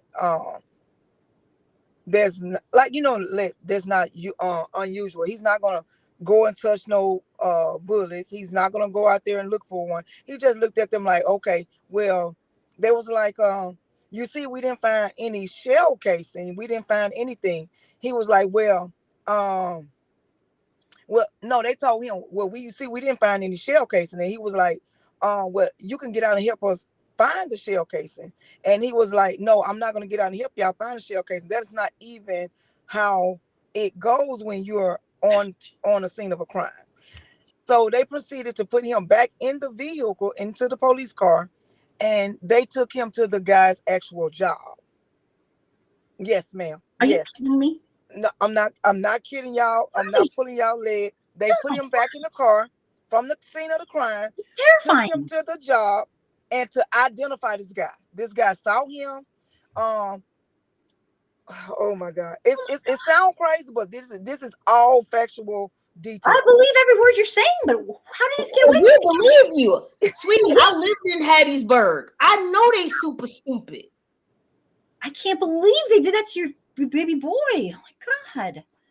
Yes, they took him to the guy's job to identify the guy. So what they did was they asked the guy for his ID. Why would you ask for an ID? First of all, the identifying part should have been done in the precinct. He should have been done in the police station behind glass. Yeah. But you take him to the job to identify a person by ID. No, that's not how it works. Can I ask you a question? Does every ID that you have look like you? No, ma'am. I'm no, That's no, what I'm saying. Like, no. I have a driver's license that don't even have a photo. It's valid without photo. Right. So you're telling me that everybody looks like they ID? You telling me that people don't cut their hair? You gonna tell me they don't grow a beard or cut their beard or dye their hair? Like, I forget who it was, but I think it was an Ahmaud Arbery case where what they looked like versus what they looked like when they went to court was two different things. Oh yeah. So Yeah. what are you talking about? Make it make sense. Mm-hmm. Yep. So so after that point, we found out, like I said, I have found out so much stuff about the people, just from the people in Brookhaven who has actually been working behind the scene to actually get them to admit to what they are doing there. They're doing a lot of foul things there in Brookhaven. Come to find out, it's a whole video there, whole ring video. They didn't send anybody out to actually get that ring video because they wanted it to actually expire. But I actually talked to the FBI agent, and he let him know that it is a video out there. You may want to subpoena the ring company because they was trying to let it expire. These guys are criminals. They're outright criminals. He had a crime done to him, and then he has another crime done to him by the system. Can I ask you a question? So, yes, ma'am. Is the DOJ involved with this? I am still trying to get in contact with them. I've been trying to find. Like I said, I finally found the FBI agent who has his case. I've been looking for the MBI. I cannot find their contact. I'm actually coming I home got to you. go. I'll send it to you as soon as we get off. Okay. I got I'm looking all for the of that for you. DOJ. And where you could make a federal complaint of violation of civil rights. I'll send all of that to you tonight. Okay. Because that's they're expecting. Like I said, they think everybody is stupid like them. Nope. We know who you are. We know what you're gonna do. I got all that stuff on tap. I'll send it to you tonight. No problem. No problem. And like Supreme decision, he said I'm 47, didn't change my 16-year ID picture for 6 years. Right. Yeah. So I have so many questions. I don't know where to start. But go ahead. Keep. So we're actually been protesting there every 2 weeks. We have made so many different moves there. That people who we thought wasn't going to actually step up in that town has actually been trying to step up.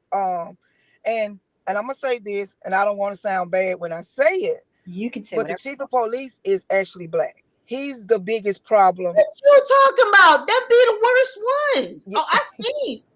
Markel been showing me the stuff that when they came out there and tried Yes. to arrest y'all, well, they did, and tried to say y'all were doing.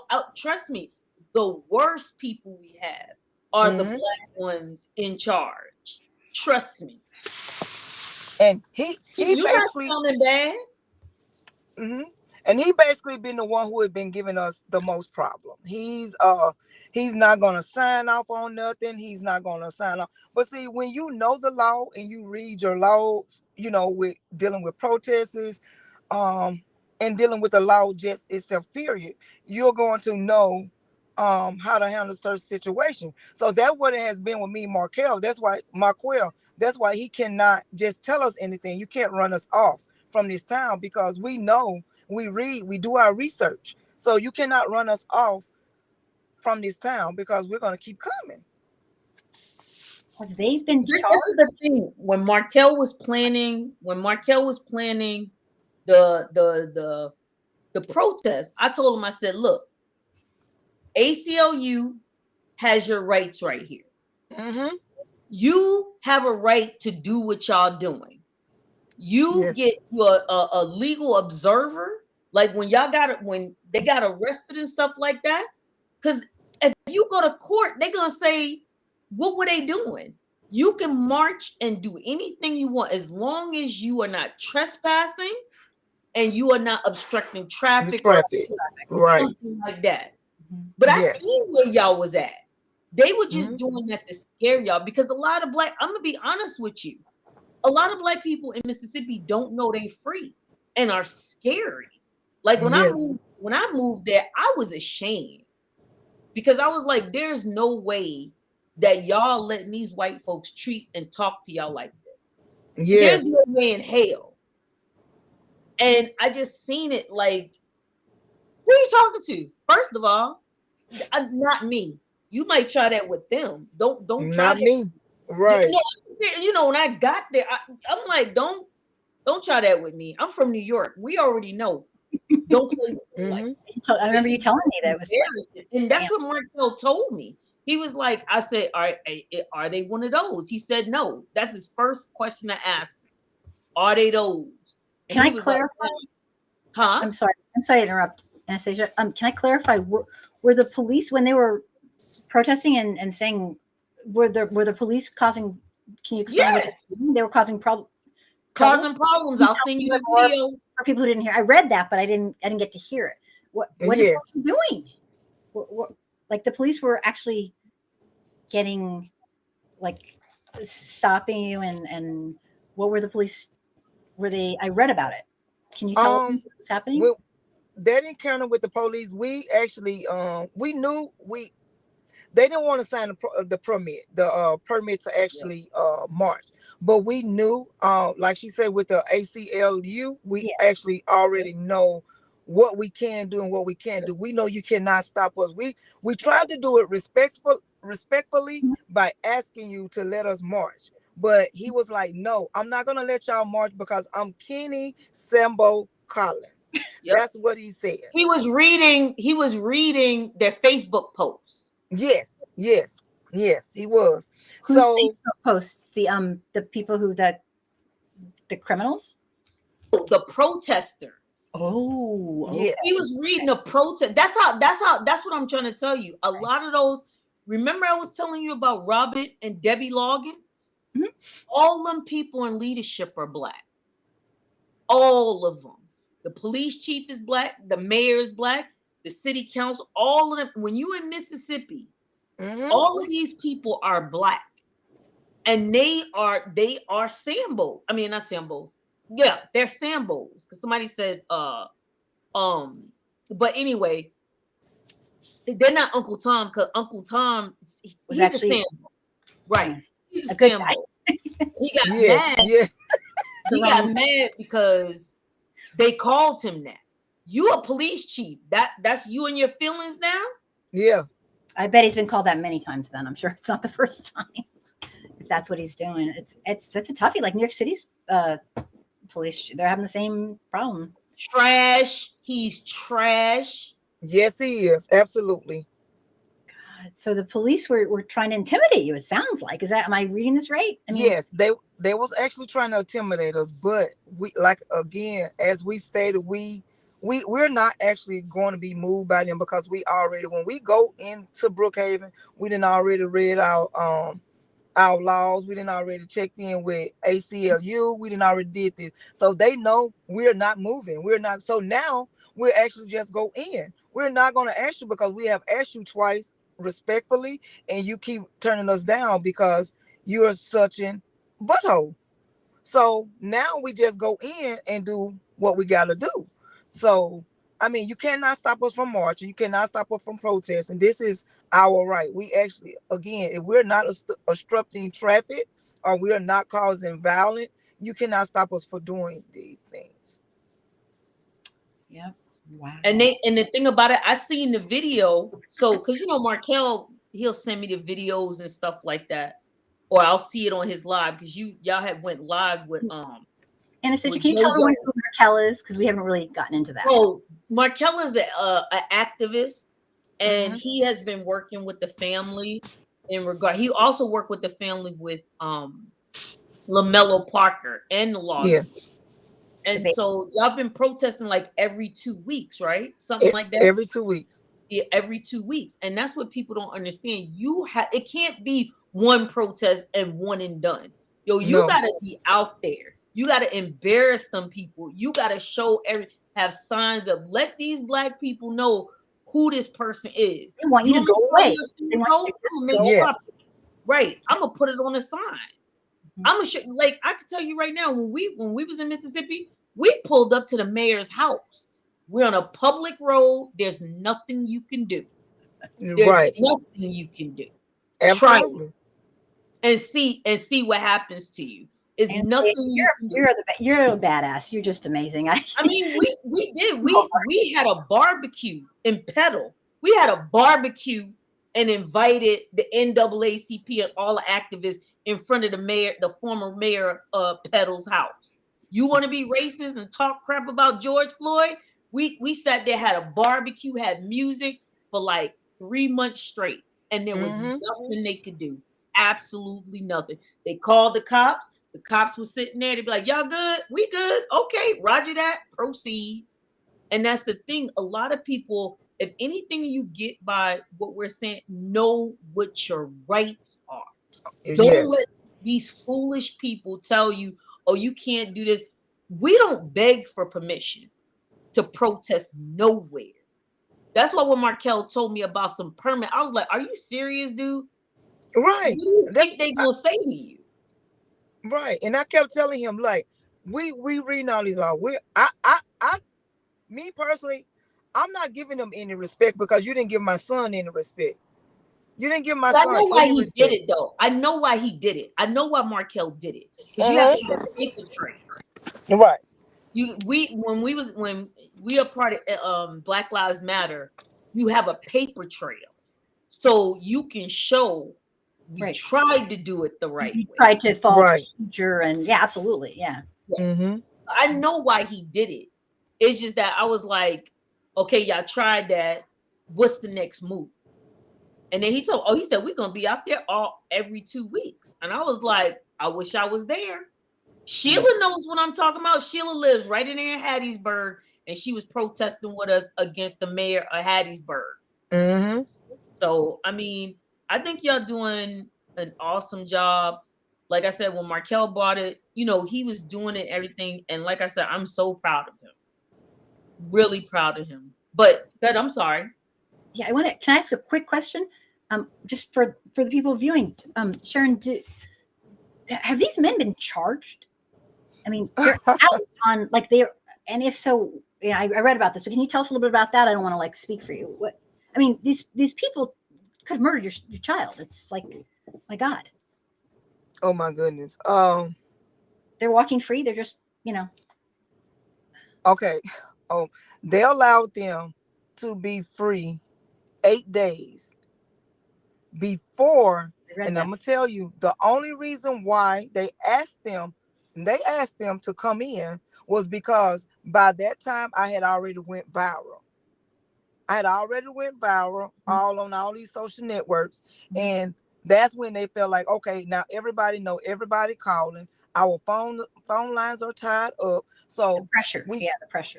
so from the pressure, they asked them to come in with their lawyer.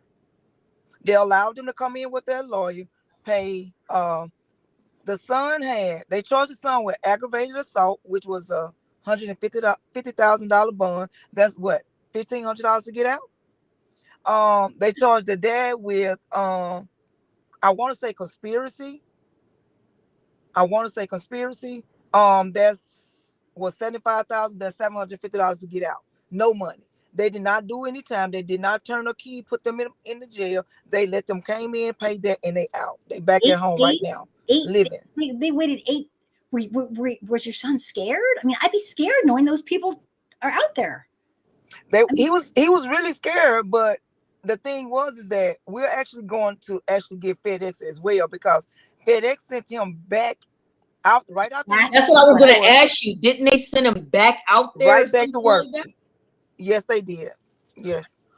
He has been abused. I was about to ask you that. I remember from reading, and I was like, so you gonna send this?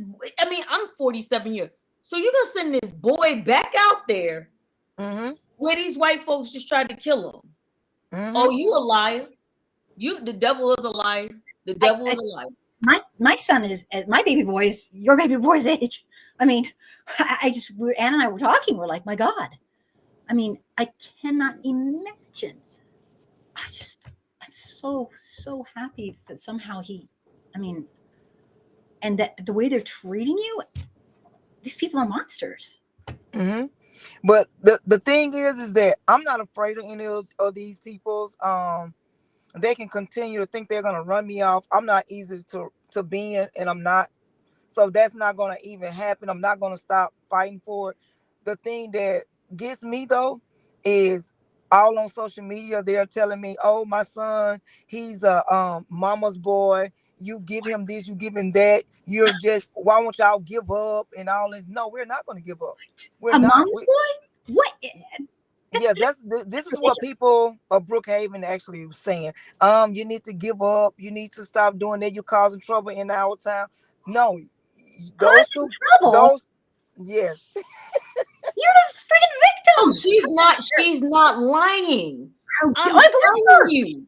How dare they? I'm telling you. How dare they? Oh no, I don't think I believe her 100%. I'm just thinking, like, who are these people that have this nerve?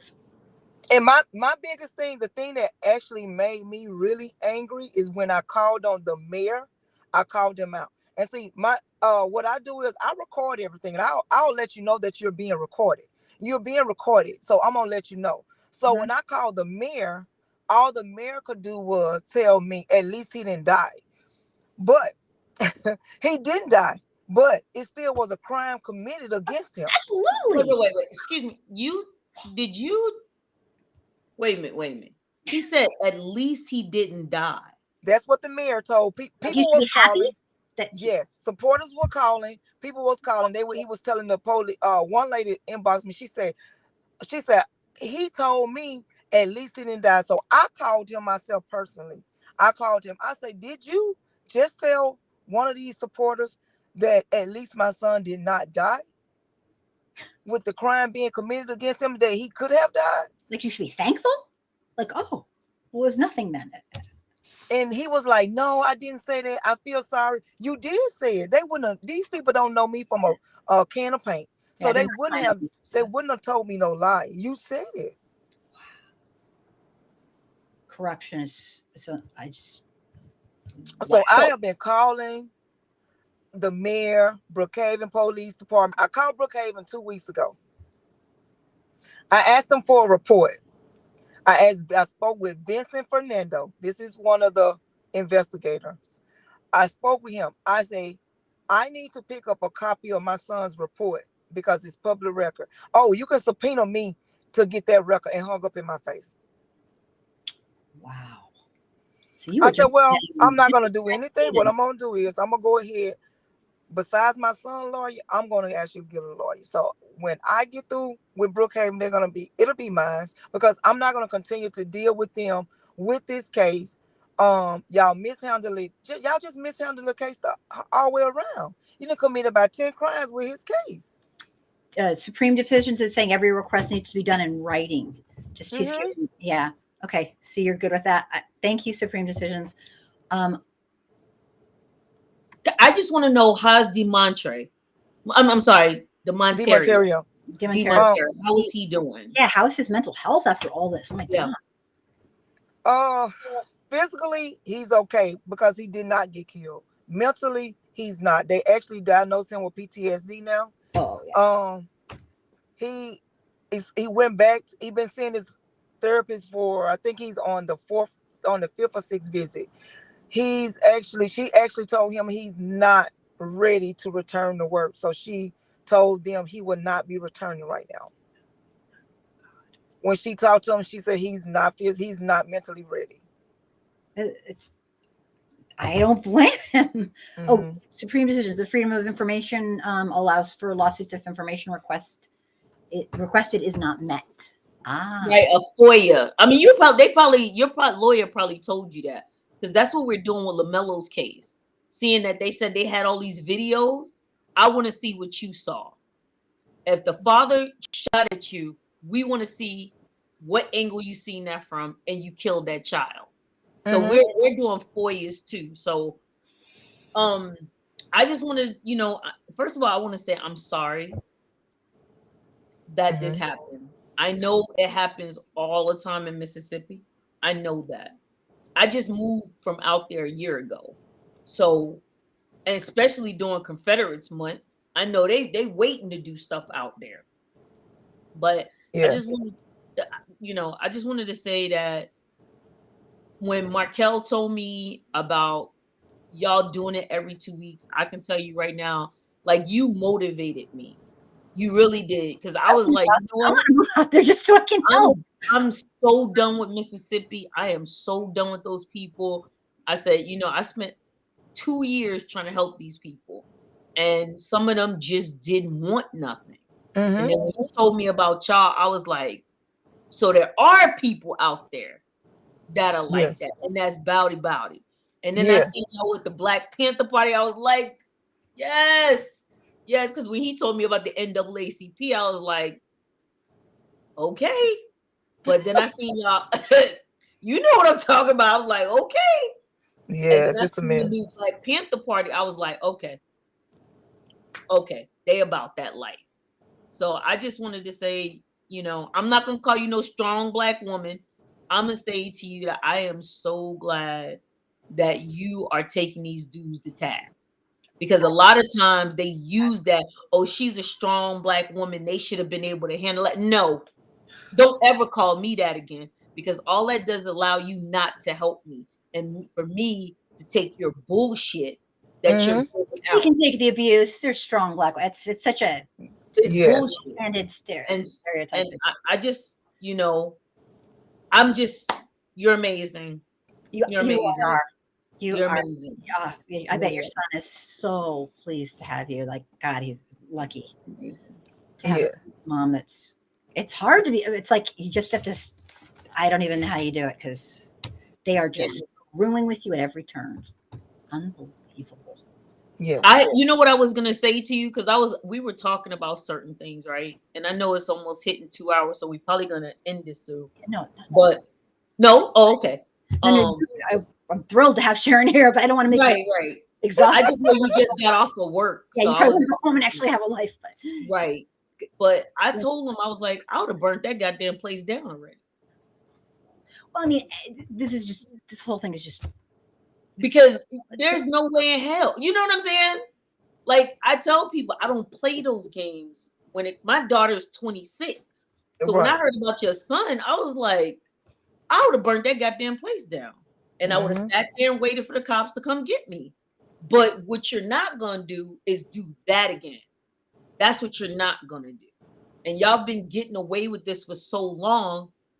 And when you got these Black people up there You know what I'm saying? And they doing your bidding, like good Sambos and Sambinas and opportunists. My friend taught me that word, an opportunist. So I just The bottom line, though, you know, I'm going to jump in and say this, Anastasia. The bottom line, I just think we did that this white supremacy, and we did it to everybody.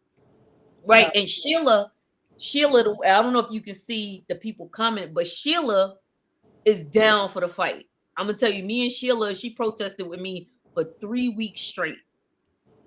And she's a ride or die as well, too. And that's why I'm like, you know, any person that I can forward to you to help you, I will send all those people to you because we gotta stop. Well, I'm gonna pray about it. I'm gonna let God, I'm gonna let God. I'm not doing that. Not for mine. Not for mine. So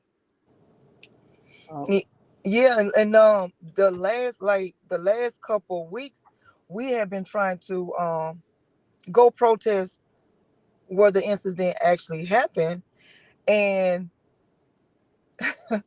y'all gonna laugh at this, but they have been giving those suspects 24-hour surveillance. oh no. I read that. We believe it. I couldn't believe. I read that in the article. Yeah. But that's the thing. You got to remember, a lot of these dudes, they do that. Remember the dude? They're the criminals. He was on. Remember he was cussing out the black family. It was like, I'm gonna kill you and all this stuff. The police were protecting him. That's what I'm saying. This is not, when she said that, I'm like, yeah, that's what they do. It's just so wrong. It's just so. I'm not surprised. I'm not anything. The mayor, the police was sitting right there protecting him after he protecting your child and your family. And I'm just so sorry for what you're going through. Oh my God. Well, if there's anything we can do, just get in touch because I want to help. And Anastasia obviously is. Oh yeah. Let us know because we have. Do you have Sharon? Do you have like a site or a GoFundMe? I saw possibly like anything that we can do to help. Like, because I'll post it all over to my folks that watch in my communities. Yes, my son actually has a GoFundMe. I have the link. I got attacked by putting the link up. Somebody, the people all over these social media asked me to actually make him one. And the first day that I made one, somebody attacked me so bad. I'm telling y'all, I never asked for anything. He don't ask for anything. But somebody attacked me so bad, it took my whole soul away from me. I was like, sorry. I did not ask for this. People asked to support him, and somebody just attacked me so bad. I was like, oh my God, I had to take it down because I felt so bad. But people are ridiculous. It's so wrong. So what happened? Huh? What happened? What did they say? He was like, y'all out here begging and y'all trying to use this as a time to beg. I was like, as a time to beg, it hurt me so bad. I just cried. I was like, oh my God, this ain't what we wanted. And it took me weeks to put it up because people kept saying, put the cash out, put his GoFundMe up. You want to be a part of helping. Yeah. Yes. And I took it down because I got attacked so bad that day. I'm so sorry. People have so much nerve. So, they don't know you. Was this somebody that you knew? I didn't know the guy. He was my Facebook friend, but I didn't know him personally. You know how you people start to follow you, and yes, he attacked me so bad, and then he called me out my name. I was like, oh no. I mean, how dare he? No, I got her. I got the GoFundMe, and I'm gonna send it to you. You're gonna give me information, right, Anna? Right. I've already stalked you, Miss Sharon. I already, I'm a stalker, so I've already stalked her. So I seen the GoFundMe and you and Michi X. How was that interview? It was nice. I enjoyed her. And she just like me and you. Let's go say. I love her. Yes, she's very down to earth. The interview went well. It was long, but it went well. She got our point across. Let the people know just where, how we was feeling about the whole situation. It was a nice interview. I didn't get a chance to watch it, but she had mentioned going down there. And I called JB. I was like, yo, you know Michi X going down there? Oh, y'all She about to get came. it started. She came. I know. I was like, y'all about to get it started down there. Because she don't play, yo. I be watching her, be like, damn, I don't ever want to get on your bad side. Oh, Jesus. Because I Yes. started listening to her, Fly Nubian Queen. She used to be on Fly Nubian Queen on Facebook.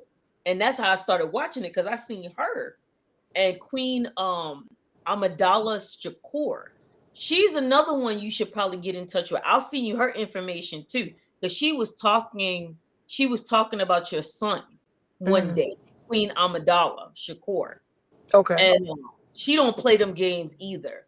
And so, like I said, any contact, Dimitri, the African Diaspora News Network actually talked about with Philip. Philip Scott. Have you talked to Philip Scott at all? Because I don't know if you're in touch with him. I can write to him and see what he'll do. Have you talked to the African News Network, Diaspora News Network? No. He'd be a good one. Yes. I'll write to him, or I'll write to him. Yeah, he makes good videos, and then the information goes global. It goes to Africa, because they go to Africa and the Caribbean. They're the diaspora. They're all over the place. They got He's expanded all the way to there, and you'll get global support basically. Yes. So what you deserve. God. Yes. Well, I'm gonna put I'm gonna put a pin your GoFundMe on my page. So whoever that was, let him come on my page, and we can have a conversation. If he came on my page, she has no idea what happened. He attacked me so bad. I was like, oh my God. I just felt, I was like, it just took my breath away. I was like, it's like your worst fear that somebody thinks this horrible thing of you. It's like after you've gone, that's terrible. Yeah. That's terrible. That's judgmental. That's so. So when's the next protest? Is in May, right? May 7th. May 7th. So I'll be looking out for the lives and everything, and posting it on my page, and posting your GoFundMe and stuff like that. Yeah, I'm going to put it on both my pages, and what we want to help in any way we can. I cannot thank you enough for being here, Sharon. You must be exhausted, like you're getting off work. You probably won't have like dinner or whatever. But you are an angel. I am so incredibly sorry that this happened. Your son sounds like an amazing young man, and we just not allow you to be abused like this. It's just it can't continue. This is everything's Anastasia. Everything's surreal to me. I never can normalize this shit. I don't say how many cases, it doesn't matter how many people I talk. I just can't. It's like every one of them is like a new. I mean, but like I told you, you don't have to live that life. So you know what I'm saying? You got the energy to deal with that. Yeah. We have to deal with right. Yeah. I don't have to live it. Yep. That's the difference. I do not have to live it. And that is why and I'll say it right here in front of everybody, it is way past time that white Americans take some racial responsibility. And that means now. Yes. And that means educating ourselves.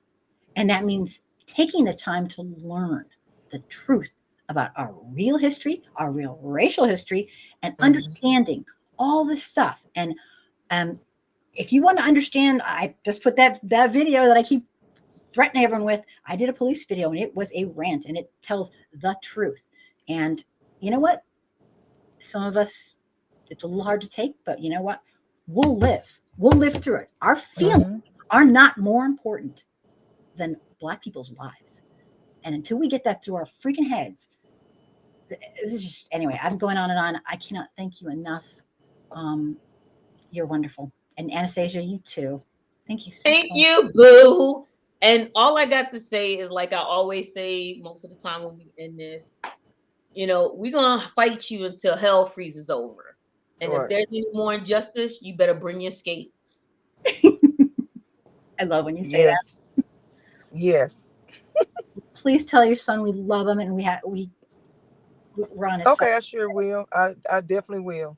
And that there are people who care deeply, and this cannot just can't happen. Can't keep going on. Well, get some rest. Thank you so much. Thank y'all. Thank you Good for the night, invite. y'all. Night. Bye. Take care. Great to meet you.